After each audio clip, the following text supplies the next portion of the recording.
ጤና ይስጥልን። የኢቲቪ ዜና 57 ነው። ከኛ ጋር ሆኑ። ተመስገን በየነ ነኝ። የኮሮና ቫይረስን ለመከላከል ዝግጅት እያደረገ መሆኑን ቫይረሱን ለመቆጣጠር የተቋቋመው ብሔራዊ የሚኒስትሮች ኮሚቴ አስታወቀ። ኮሚቴው እያከናወነ ያለውን ተግባር በተመለከተ ለጠቅላይ ሚኒስትር አብይ አህመድ ሪፖርት አቅርቧል። ኢዮ ሞገስ ተከታትሎታል። የዓለም ቀዳሚ የጤና ስጋት የሆነውን የኮሮና ቫይረስ ለመቆጣጠር ከሳምንት በፊት የተቋቋመው ብሔራዊ የሚኒስትሮች ኮሚቴ እስካሁን ያከናወናቸውን ተግባራት ለጠቅላይ ሚኒስትር አብይ አህመድ አቅርቧል። ጠቅላይ ሚኒስትሩ የኮሮና ቫይረስ ስጋት በዓለም ኢኮኖሚ ላይ እያደረሰ ያለው ጫና በኢትዮጵያም ላይ ተጽዕኖ ማሳደሩን ገልጸዋል። አንደኛው ከቱሪዝም ፍሰት ጋር ተያይዞ በርካታ ሰዎች በዚህ ምክንያት አይንቀሳቀሱም። ቱሪዝም ላይ አምና የነበረን ከፍተኛ የሆነ እድገት ዘንድሮ መታየት አልቻለም። ሁለተኛ ብዙ ኮንፈረንሶች የተሰረዙ ነው። በዚህ ዓመት በርካታ ኮንፈረንሶች አዲስ አበባ ታቅደው ነበር። ዓለም ላይ ያሉትም የትላልቅ ዓለም አቀፍ ተቋማትም ጭምር ስብሰባዎቻቸውን እየሰረዙ ነው ያሉት። ወደኛ ግን የሞ ኢብራሂም ነበር፣ የቱሪዝም ኮንፈረንስ ነበር፣ የወርልድ ኢኮኖሚክ ፎረም ነበር። በርካታ ብዙ ሰው መጥቶ ተጨማሪ ገቢ እናገኝባቸዋለን ብለን የምናስባቸው ፎረሞች ካንስል ተደርገዋል። ቫይረሱን ለመከላከል የሚያግዙና በኢትዮጵያ የሚመረቱ ቁሳቁሶች ዝግጁ መደረጋቸውን የገለጹት ጠቅላይ ሚኒስትሩ የበሽታው በኢትዮጵያ ለመከሰት መዘናጋትን ሊፈጠር አይገባም ብለዋል። ችግሩ ካጋጠመው ጊዜ ጀምሮ ኢትዮጵያ ወደ ውጭ የምትልካቸውን እንደ ማስክ አይነት ምርቶች ኤክስፖርት እንድታቆምና ለውስጥ ዝግጅት ብቻ ስታንድ ባይ እንዲደረጉ ተደርጎ ላለፉት ሳምንታት ኤክስፖርት አቁመናል። በዚህ ረገድ ምክንያቱም ችግሩ ካጋጠመን ኢምፖርት ከምናደርግ የምንልከውን አስቀርተን መከላከል ስለሚሻል፣ እንግዲህ የኛ ካልቸር በሽታው የለም ሲባል በጣም መዘናጋት፣ ምናልባት ደግሞ አለ ቢባል በአንድ ጊዜ ሁሉ ነገር ወደ ዜሮ ነው የሚገባውና ሁለቱንም ባላንስ ማድረግ ያስፈልጋል። የለም ሲባልም ሊመጣ እንደሚችል አውቀን ዝግጅት ያስፈልጋል። ከመጣም ደግሞ መደናገጥ ሳይሆን እንዴት አድርገን ነው እንዳይስፋፋ የምናደርገው የሚለውም ልምምድ ስለሚፈልግ ኮሚቴው ኮንሽስሊ ይህንን ነገር እየመራ እንዲሄድ ለማስቻል ነው። በኢትዮጵያ እስካሁን የኮሮና ቫይረስ አለመከሰቱን የጠቀሱት የጤና ጥበቃ ሚኒስትር ዴኤታ ዶክተር ሊያ ታደሰ በተለያዩ የትራንስፖርት አማራጮች ወደ ሀገር ውስጥ የሚገቡ ሰዎች ላይ ምርመራ እየተደረገ መሆኑን ገልጸዋል። የመግቢያ በሮች በዋነኛነት የቦሌ አየር መንገድን፣ በተጨማሪ ግን በየብስ ያሉ 30 በሮችንም ጭምር ላይ ክትትሎች ይደረጋሉ። የባቡርና የመኪና መንገዶችን እነዚህ እንግዲህ ቦታዎች ላይ የሙቀት ልየታ ነው ሁሉም ላይ የሚደረገው። በዋነኛነት ከቫይረሱ ደግሞ የተጠቁ ሀገራት የሚመጡትን ደግሞ አስፈላጊውን መረጃ በመውሰድና በመመዝገብ ለቀጣይ 15 ቀናት 14 ቀናት በስልክ ክትትል ይደረግላቸዋል። ቫይረሱን ለመከላከል የሚያግዙ የሕክምና ተቋማት መደራጀታቸውንም ዶክተር ሊያ ጠቁመዋል። ልየታ ማዕከላት 2 በሴንተሮችና ትልቅ ደግሞ ራሱን ችሎ ደግሞ ሙሉ ለሙሉ ይህንን ሕክምናና ልየታ ለመስጠት አንድ ሆስፒታል ለዚህ ስራ ብቻ ሌላውን ስራ ሁሉ አቁሞ እንዲዘጋጅ ተደርጓል። የካ ኮተቤ ሆስፒታል ይህም በቅርብ ባለፈው ዓመት የተመረቀ አዲስ ሆስፒታል ነው። እዚህ ሆስፒታል ላይ የሚያስፈልጉ ግብአቶችን በማሟላት ባለሙያዎችን በማሰልጠን ስራዎች እየተሰሩ ነው። ተጠርጥሮ የሚመጡትንም ወይም በሽታው ቢረጋገጥ እንኳን ሕክምና የሚሰጥበትን አቅም እዛ ላይ ተፈጥሯል። ከአንድ ቀን በፊት በወጣ የዓለም ጤና ድርጅት መረጃ መሰረት ኖቨል ኮሮና ቫይረስ ወይም ኮቪድ-19 በ101 ሀገራት ተከስቶ ከ105,000 በላይ ሰዎችን አጥቅቷል። 3,583 ሰዎች ደግሞ በቫይረሱ ምክንያት ለህልፈት ተዳርገዋል። በ8 የአፍሪካ ሀገራት በተከሰተው በዚህ ቫይረስ በኢትዮጵያ 38 ሰዎች ተጠርጥረው ሁሉም ነፃ መሆናቸውን የኢትዮጵያ ሕብረተሰብ ጤና ኢንስቲትዩት አረጋግጧል። የመተንፈሻ አካላትን የሚጎዳው ኮቪድ-19 ትኩሳት፣ ደረቅ ሳልና የትንፋሽ ማጠር ደግሞ ምልክቶቹ ናቸው። እጅን በተደጋጋሚ መታጠብ፣ በክርን ወይም በሶፍት ሸፍኖ ማስነጠስና ማሳል እንዲሁም በበሽታው ከተያዙ ወይም ከተጠረጠሩ ሰዎች ጋር ንክኪ አለማድረግ በሽታውን ለመከላከል እንደሚያግዝ ይገለጻል። የሱዳን ጠቅላይ ሚኒስትር አብደላ ሐምዶክ የተሰነዘረባቸው የግድያ ሙከራ የተጀመረውን ለውጥ ከግብ ለማድረስ ተጨማሪ ኃይል እንደሚሆን አስታወቁ። ጠቅላይ ሚኒስትር አብደላ ሐምዶክ አጅበው በዋና ከተማዋ ካርቱም ሲጓዙ በነበሩ ተሽከርካሪዎች ላይ ጥቃት በመፈጸም በጠቅላይ ሚኒስትሩ ላይ የግድያ ሙከራ ተደርጎም ነበር። ይሁንና ምንም አይነት ጉዳት እንዳልደረሰባቸው ጽሕፈት ቤታቸው ይፋ አድርጓል። ጠቅላይ ሚኒስትር አብደላ በተያያዘ ዜና በሱዳኑ ጠቅላይ ሚኒስትር አብደላ ሐምዶክ ላይ የተሞከረውን የግድያ ሙከራ ጠቅላይ ሚኒስትር አብይ አህመድ አወገዙት። የኢትዮጵያ መንግስት ከሱዳን ሪፐብሊክ ህዝብና መንግስት ጋር በአብሮነት እንደሚቆምም ነው ጠቅላይ ሚኒስትር አብይ በይፋዊ የፌስቡክ ገጻቸው ላይ የገለጹት። የሱዳን ህዝብ ሰላሙን ለማስጠበቅ ከፍተኛ ዋጋ ከፍሎ የሚደነቅ እርምጃ መውሰዱን ያስታወሱት ጠቅላይ ሚኒስትር አብይ አህመድ መሰል ክስተቶች የሱዳንን መረጋጋትና የለውጥ ጉዞ ሊያደናቅፉ እንደማይገባም ነው በመልእክታቸው ላይ ያስተላለፉት። ወደፊትም አልጠብቅም። ኢትዮጵያን ለመጥቀም ጎረቤቶቿን የሚጎዳ ስራም ኢትዮጵያ አትሰራም። ዋናው ጉዳይ በእጃችን ያለው ስራውን መስራት።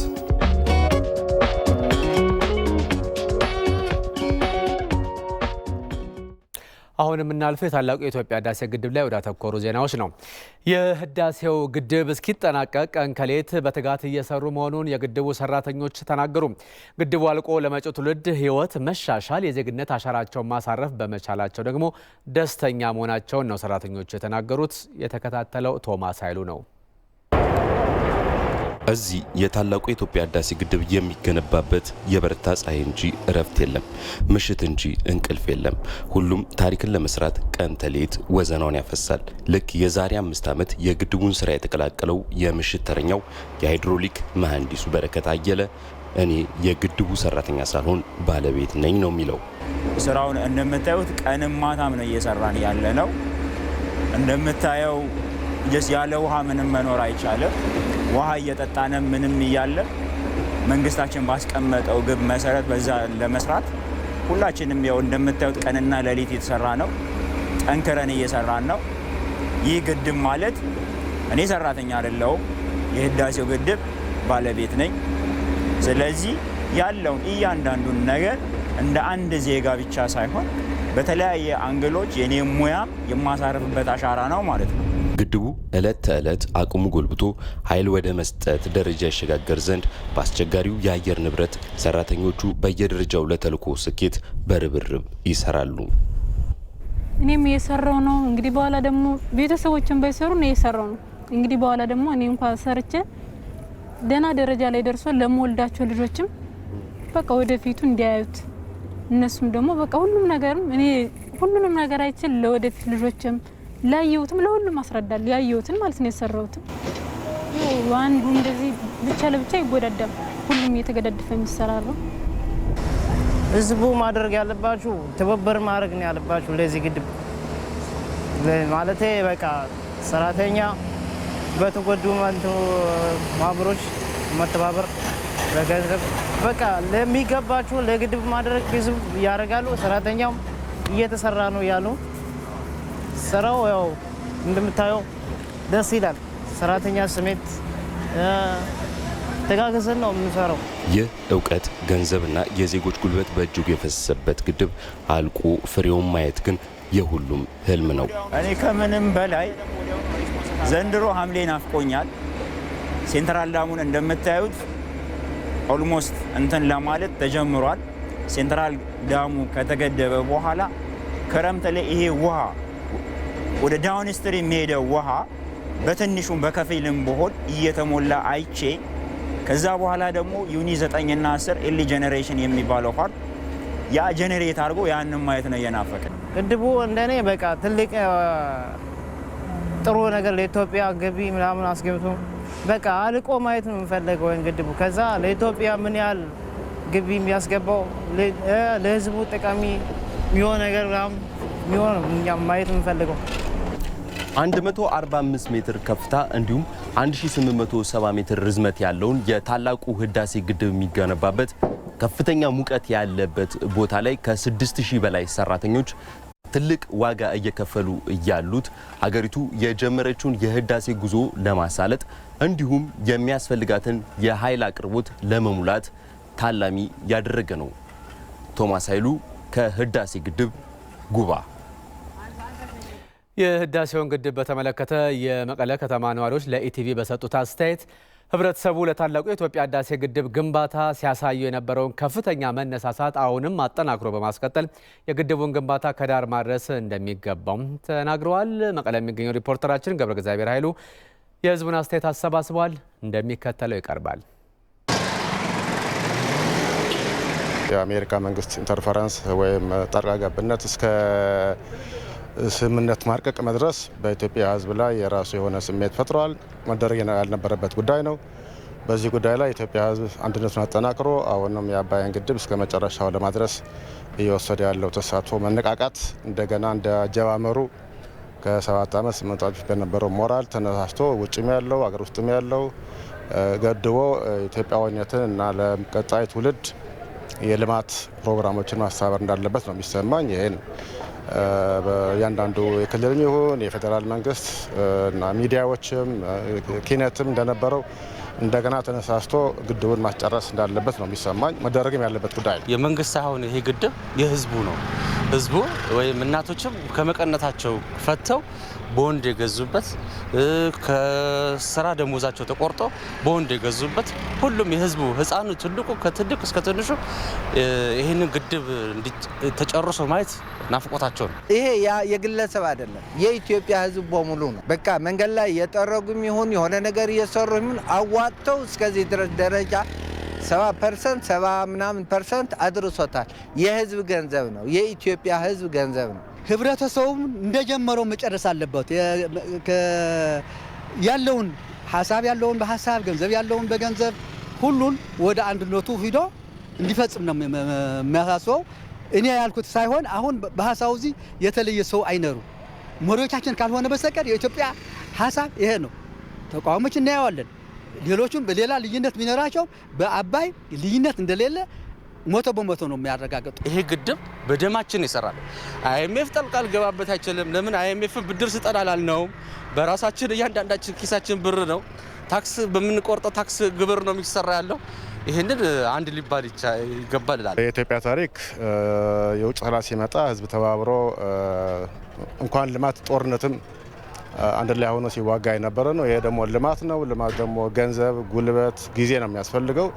የኢትዮጵያ ህዝብ ይህን ለመሰዋት ይህን ለማዋጣት ወደ ኋላ የሚልበት ምክንያት የለም። ፊትም አልጠብቅም። ኢትዮጵያን ለመጥቀም ጎረቤቶቿን የሚጎዳ ስራም ኢትዮጵያ አትሰራም። ዋናው ጉዳይ በእጃችን ያለው ስራውን መስራት።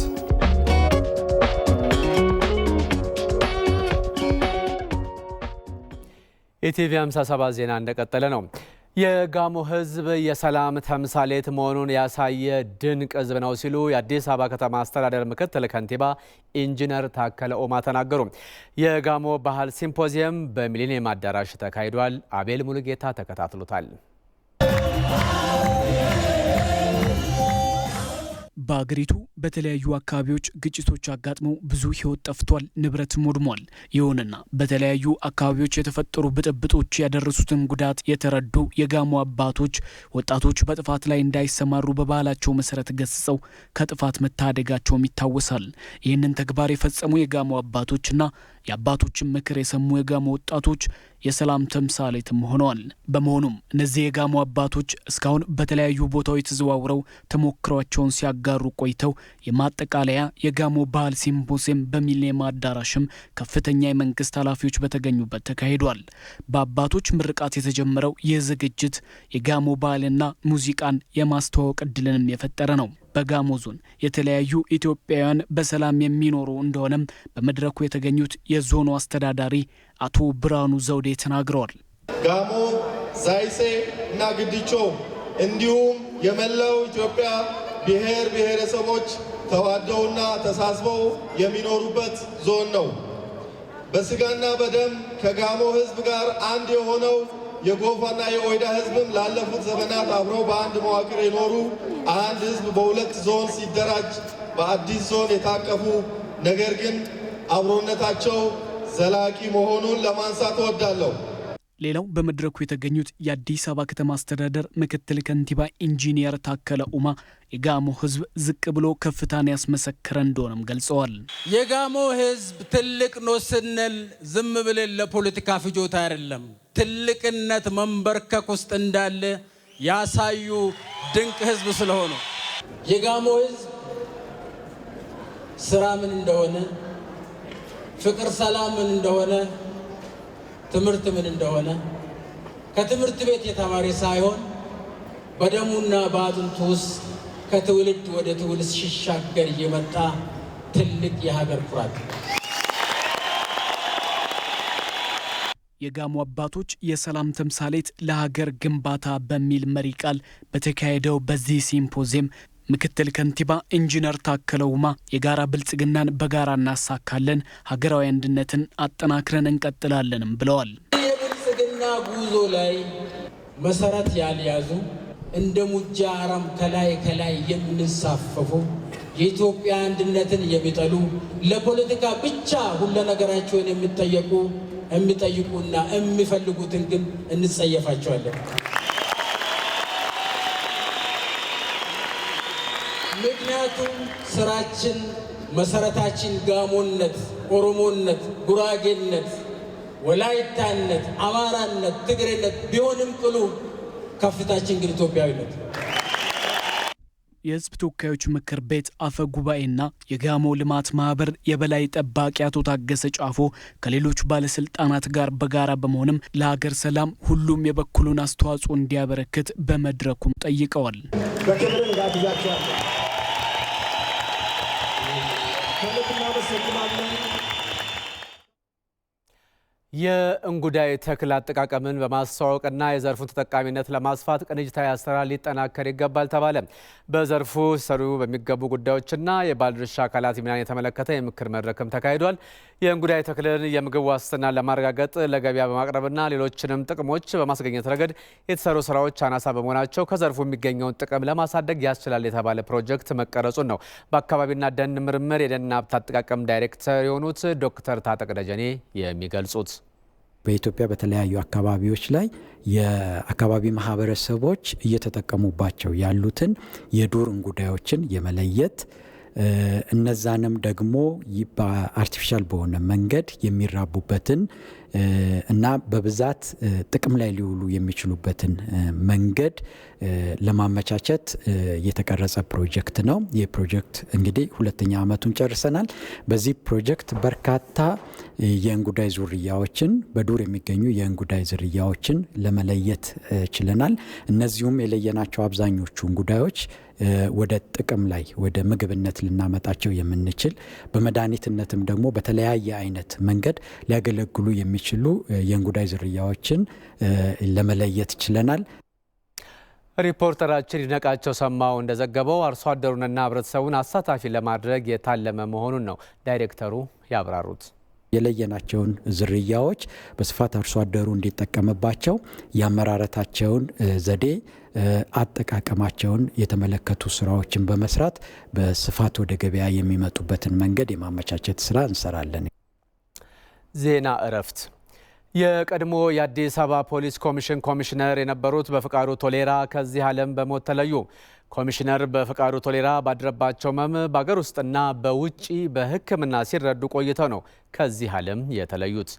የቀብራቸው ስነ ስርዓትም በመጪው ረቡዕ መጋቢት 2 ቀን 2012 ዓ.ም ከቀኑ በ10 ሰዓት በጴጥሮስ ወጳውሎስ የፕሮቴስታንት መካነ መቃብር እንደሚፈጸም ነው ከቤተሰቦቻቸው የተገኘው መረጃ የሚያስረዳው።